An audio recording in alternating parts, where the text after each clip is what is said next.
Muy bien, Celeste. Nos metemos en un tema que realmente nos llama poderosamente la atención. ¿Por qué no se logra avanzar? ¿Por qué no se logra discutir, debatir y, y bueno, y de alguna manera aprobarlo? Hablamos de la ley de humedales. Pasan los gobiernos, pasan los años, como dicen las canciones de cancha, pasan Ajá, los años, pasan los jugadores exactamente. y todo sigue igual. Por tercera vez, la sanción del proyecto quedó trunco en el Congreso.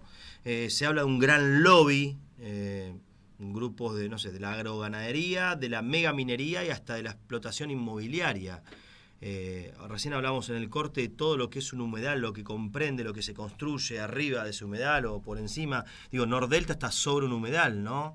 Y bueno, queremos saber un poco más, no solamente aclarar un poco el tema de los humedales, sino también de ver por qué no se termina de tratar. Pasan los gobiernos, pasan los años y siempre la misma historia. Vamos a hablar con Juan Rodrigo Walsh, mirá qué apellido, coordinador de la División Cambio Climático de AIDIS, Argentina. AIDIS es la Asociación Argentina de Ingeniería Sanitaria y Ambiental. Juan Rodrigo, ¿cómo estás? Buenas tardes, acá Celeste Mainetti y Diego Brancantelli te saludan. ¿Cómo andás? ¿Qué tal? Buenas tardes. ¿Cómo va todo? ¿Bien? Bien, bueno, acá tratando de entender un poco qué pasa con el tema de humedales, ¿no? Que por tercera vez se intenta pasar a otro nivel de discusión y debate para tratar de protegerlos y sin embargo otra vez se cae, otra vez arrancar de cero. Primero contanos, o a la gente contar un poco un humedal, qué es, dónde lo visibilizamos, dónde lo encontramos y después contame por qué hay tantas trabas. Bueno, empecemos por lo primero. El humedal es un sistema, es un Ujú. sistema de interfase entre el agua y la tierra. En general se lo define como un área que en parte del tiempo se encuentra sumergido. Tiene una serie de características y beneficios. A ver, es un lugar, en líneas generales son lugares de altísima diversidad biológica. Ajá. Cumplen funciones, por ejemplo, en lo que es depuración del agua, cumplen funciones, por ejemplo, en lo que es, actúan como una suerte de esponja, cuando hay mucha lluvia, retienen la lluvia, en otros casos actúan como manteniendo el ciclo hidrológico. O sea, Pensemos en lo que la es, naturaleza los colocó ahí y existen por algo, tienen un motivo, una son razón de ser. parte integral del circuito del ciclo hidrológico. Así, el agua está en el subsuelo, en aguas subterráneas, está en el mar, está en la atmósfera, está en los ríos y también está en el suelo, en esta suerte de esponjas que son una interfase entre el suelo firme, la tierra firme y los espacios acuáticos. Pensemos lo que es el delta del Paraná, por ejemplo. Pensemos, hay un humedal que es emblemático de todo el continente sudamericano, de lo que es América del Sur, que es el Pantanal. Es el Pantanal que está ahí entre Bolivia, Brasil, parte de Paraguay. Es esa esponja que cuando llueve retiene y después larga esas lluvias, esa agua por la cuenca del Plata que tanto necesitamos. O sea, son sistemas, son ecosistemas Ujú. absolutamente fundamentales para entender la importancia del ciclo hidrológico en nuestra vida. De ahí su importancia en el mundo y es la razón por la cual convenios internacionales como el convenio de Ramsar, por ejemplo, que data del año 71, si mal no recuerdo, los protege. Y hoy la comunidad internacional, a través de los objetivos del desarrollo sostenible, a través de documentos, por ejemplo, Naciones Unidas, febrero del año pasado, emitió un documento que se llama Reconciliándonos con la naturaleza, con tres ejes: la contaminación, el cambio climático y la biodiversidad. Y en esos tres temas, los humedales ocupan un lugar central con estas finalidades. Pensemos en lo que es, por ejemplo, el humedal. Cuando hay una zona inundable, es el lugar donde el río expande y encuentra un espacio en esa expansión. Después vuelve a su cauce. Claro. Son los típicos humedales costeros, por ejemplo. Ujú. Después hay humedales que son esa interfase entre el mar y la Y tierra firme. claro, en la ciudad. Pensemos lo que es la ría de Bahía Blanca, las islas que están en el sur de la provincia de Buenos Aires, sudoeste de la provincia de Buenos Aires, donde hay marismas, hay zonas que la marea sube, después baja.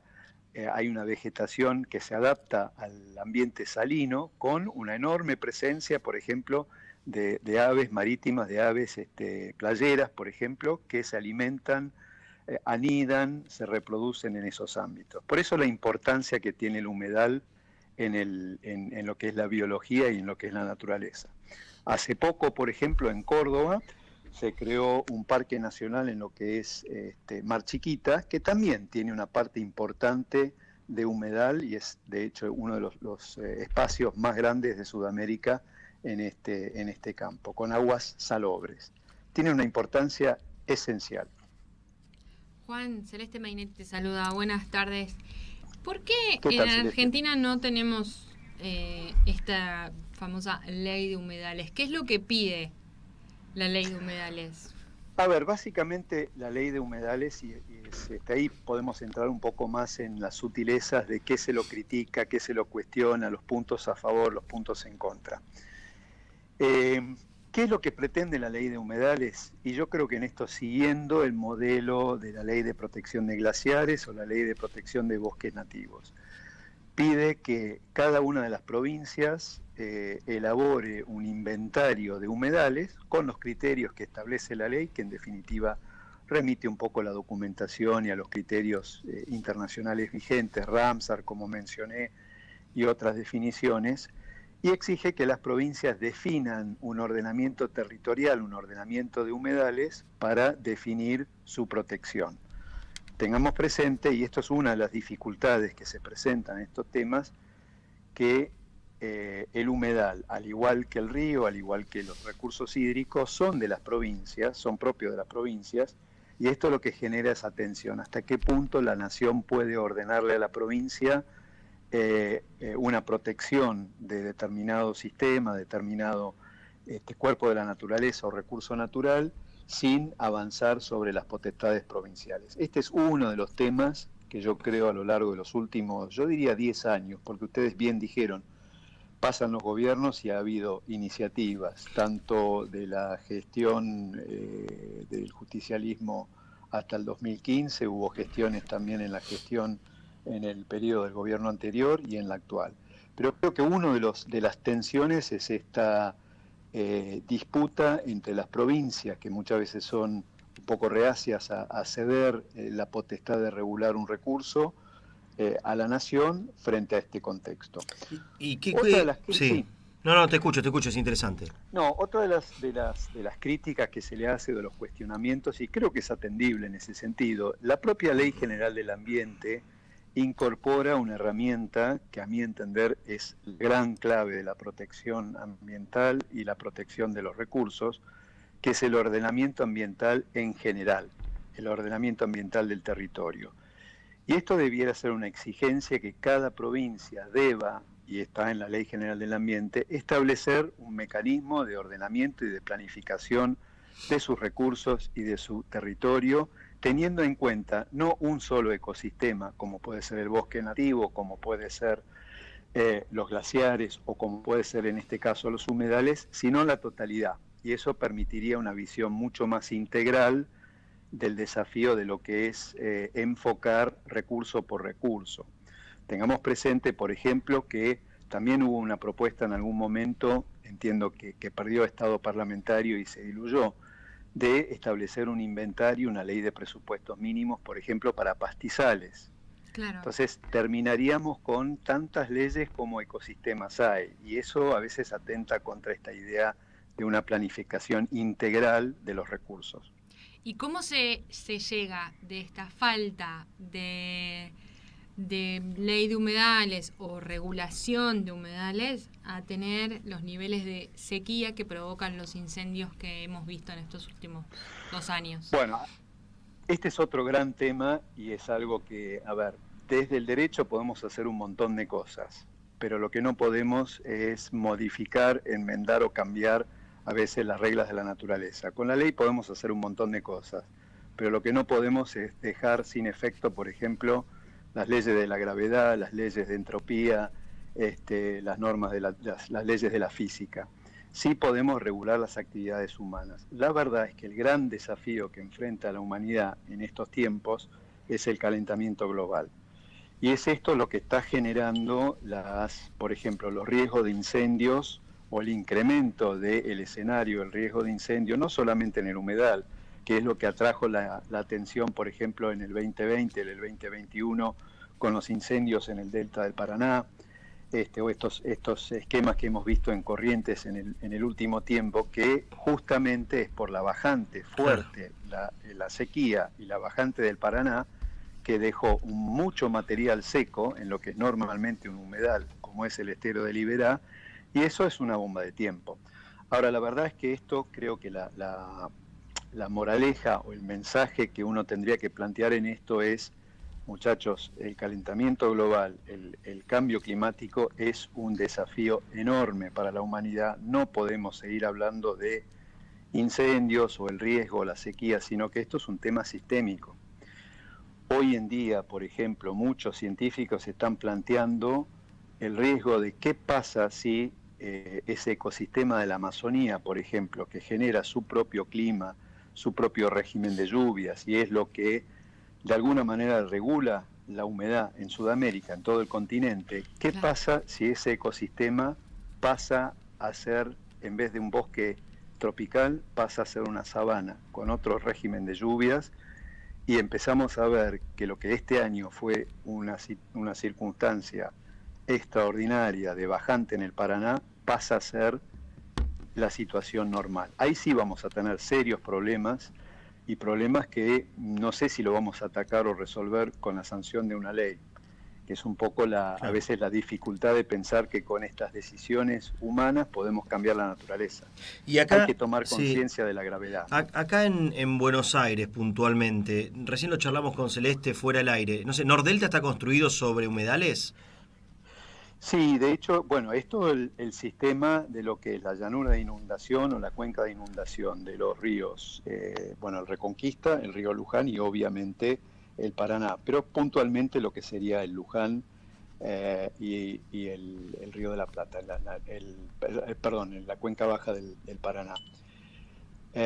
Estas fueron decisiones tomadas, o decisiones de ordenamiento del territorio tomados hace 30 años, no recuerdo ahora cuándo es el plan maestro de Nordelta, pero se planteaba un esquema de más o menos mantener el balance hídrico tal como estaba, en vez de tener un sistema que se inunda en forma periódica de acuerdo a las crecidas del Paraná, de acuerdo a las sudestadas o de acuerdo al régimen de lluvias, a un esquema con lagunas y zonas más altas. O sea, hay una antropización, una intervención humana en lo que es un sistema natural. Claro, hace 30 o 40 años el conocimiento, la toma de conciencia respecto a la importancia que tienen los humedales era muy diferente de lo que es hoy en día, donde tenemos otra conciencia. Claro. Cuando hablamos de intervención humana, digo, esto tiene que ver con, entiendo yo, intereses que terminan siendo económicos también, porque entiendo que tiene que ver con negocios inmobiliarios, negocios de minerías, no sé, corríjame usted, Juan Rodrigo, que es el que sabe, pero entiendo que, digo, esa intervención humana tiene que ver más que nada con que se intervienen estos espacios que deberían ser protegidos por estas cuestiones ambientales que usted nos detallaba, para fines de negocios. Todo negocio. Sí. Hay de todo, hay de todo. Por un lado está la visión del negocio, llamémosle el negocio inmobiliario, llamémosle, puede ser otro tipo de, en algunos casos se ha planteado mucho la minería. La verdad que la minería depende dónde, puede afectar o no un humedal. La minería en zonas absolutamente áridas donde no hay humedales o mallines no sería un problema. En otros casos sí. Por eso vuelvo al esquema del ordenamiento territorial, que nos permite decir qué es factible y dónde y de qué manera. Hay lugares que no, y esos van a estar fuera del mercado. Hay lugares que son factibles, y esto lo vemos en muchos campos. Yo creo que también hay un elemento ahí que es, y vuelvo al esquema del ordenamiento territorial, la ausencia del Estado en aquellos ámbitos donde debe estar en la planificación. Pensemos lo que ha sido, por ejemplo, el crecimiento en muchos lugares litorales o en muchos lugares inundables, llanuras de inundación del Reconquista, del Luján, del Riachuelo, simplemente para hablar del AMBA.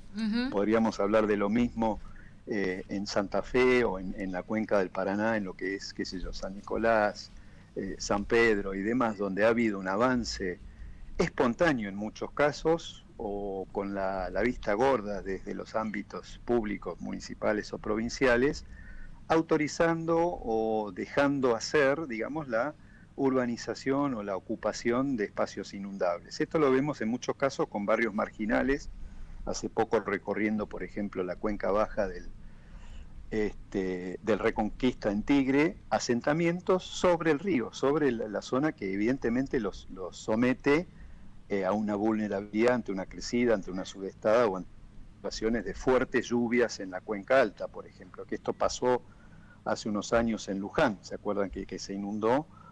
Bueno, en parte esto también es consecuencia de este fenómeno de crecimiento espontáneo en algunos casos, en otros casos alentado por los propios programas de los municipios, con emprendimientos en la llanura de inundación de estos ríos, que después genera aguas arriba, por ejemplo, una suerte de tapón con esas inundaciones que vimos 2013, 2014 en la cuenca del río Luján.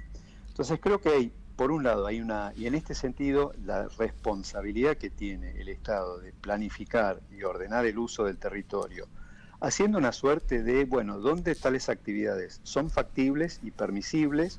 ¿Dónde tales actividades no son permisibles y deben ser vedadas? Y yo agregaría en esto algo que también está en los compromisos que tiene la Argentina frente a la comunidad internacional. Naciones Unidas está planteando mucho esto en términos de zonas, áreas y ecosistemas que van a estar sujetos a medidas de conservación y preservación para las generaciones futuras. Y yo creo que es ahí donde los humedales deben ocupar un lugar central en ese campo, en esa priorización de áreas sujetas a la conservación a perpetuidad, justamente pensando en todos estos servicios ecosistémicos que brindan. Qué lindo tema y qué profundo, que es mucho más amplio, interesante y necesario para que la gente lo escuche, lo aborde, lo visibilice, lo empiece a considerar, lo tenga en cuenta. Es un tema realmente apasionante porque nos involucra absolutamente a todos. Todo, y cómo hacer, Diego, con lo que ya está construido. Y eso es. Porque vos tenés una situación, por ejemplo, cuando fueron los incendios que se vieron el verano pasado, no el anterior, en el sur. Vos tenías, por ejemplo, se incendiaba el Hoyo y habían zonas en el Hoyo que queda en la provincia de Chubut que eran construcciones en lugares donde no se podía construir, ya determinado por la provincia. Bueno, de mínima hay que una casa al borde del mar. Vos tenés una casa al borde del mar, viene una marea alta y te la lleva. Claro. Y le exigís al Estado que te dé de nuevo esa casa. Indemnice, claro. Pero vos es como mal. muy complicado todo también. Es muy difícil. Bueno, esto que estás planteando es algo que en el resto del mundo hoy está generando enormes discusiones. Por ejemplo, tanto en Europa como en Estados Unidos, donde el régimen asegurador históricamente brindaba algún tipo de protección a eventos, inundaciones y demás, justamente por el calentamiento global, la elevación de los niveles del mar, se está planteando que en lugares sujetos a inundaciones, sujetos a estos riesgos, ya no sean factibles de ser asegurables, justamente por violar estos principios y estos esquemas. En la costa atlántica, y esto es un tema que se está viendo en algunos lugares de la provincia de Buenos Aires, por ejemplo, la costa atlántica, frente a un escenario de calentamiento global, lo que es la bahía de San Borombón, se va a volver mucho más vulnerable y mucho más en riesgo. Lo mismo que algunos lugares que hoy están siendo sujetos a erosión costera, entre otras cosas por la mayor energía que tiene el mar, producto del calentamiento global. Terrible. Y esto lo estamos viendo en Chapalmalá, lo estamos viendo en Mar del Sur, en muchos lugares donde inclusive avance y hay peligro para las construcciones. Gracias por estos minutos, de verdad, de claridad, de tranquilidad para explicarnos absolutamente todo. Gracias, de verdad, Juan Rodrigo, por estar aquí en La Rosada No Se Mancha. Un abrazo grande. Bueno, un placer y muchas gracias. Gracias, qué claro, clarísimo. Gracias, Juan Rodrigo Walsh, coordinador de la división Cambio Climático de AIDIS, Asociación Argentina de Ingeniería Sanitaria y Ambiental.